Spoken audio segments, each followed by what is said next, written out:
হুম। কে রে? আশাদার ফারুক যে বললাম মন্ডল সাহেবের পোলা আইতেছে, তা আটকে কাজ করলো কি না, যাই একটু আগে দেখি কি অবস্থা ওদের। হুম। মন্ডলের চামচাটা ভালো একটা উপকার করছে রাঙ্গা। হ্যাঁ এমনি এই দিনকাল খুব কষ্টে যাইতেছে, ভালো একটা বুদ্ধি দিছে। আজকে মন্ডলের বলার দুইজনে মিলে যে সাইজটা করে দিলাম, কয়দিন চলন যাবো, আর দুই একটা রকমই পালিয়ে তো। ভাই আপনাদের যে কাজটা দিয়েছিলাম কাজটা হয়েছে? হ্যাঁ হ্যাঁ অবশ্যই হয়েছে। আমরা আমরা কাজ করি না বলা, আমরা কি তোর কি মনে হয়, আমরা কি মনে হয়, আমরা কি জানা তোর মাস্তান মনে করস? না যাক, কাজটা করছেন ভালো হয়েছে। মন্ডল সাহেব অনেক জ্বালাইছে আমাকে। তা যা হোক ভাই, যা যা পাইছেন তা আমাকে দেন কিছু। কি পাইছি? যা যা পাইছি দেওয়ার কথা ছিল তোরে দেন রাখবো, আমরা পরিশ্রম করে নিয়েছি। আমরা আমরা কষ্ট হয়েছে, আমরা কষ্ট হয়েছে না, তোরে দেন ওকে।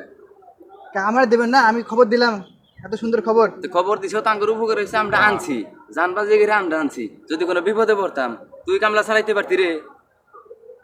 তুই আচ্ছা যাই হোক, আঙ্গর উপকার যেহেতু করছো ওটা কিছু দেওয়া যায়। হ্যাঁ দেওয়া লাগবে, আচ্ছা আর কিছু পাবি যা। আচ্ছা যাই হোক, এই দামি ফোনটা তোরে দিলাম, এই ফোনটা নি। নেও কিছু পাই যা না। যা যা।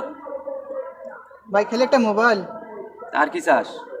আর তো সোনা দানা অনেক কিছু আছে, টাকা পয়সা দেবেন না?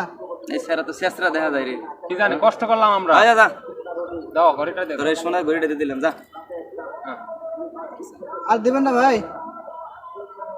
আরেকটা কথা তোর হুমান করে হালবাম, এই কথা যে আরেকবার কইছ তোর মন্ডলের কাছে কিন্তু কই দেবো যে এই পেঁচটা তুই লাগাইছ। যা। আমরা অন্য সাথে কিছু লাগাই যা। আজকের মানুষ রে ভাই, সবাই স্বার্থপর। আমি এত কিছু করলাম, স্বার্থপর। আমি এত কষ্ট করে খবর দিলাম, আমার দিল। যাই হোক, এক হিসেবে ভালো হয়েছে।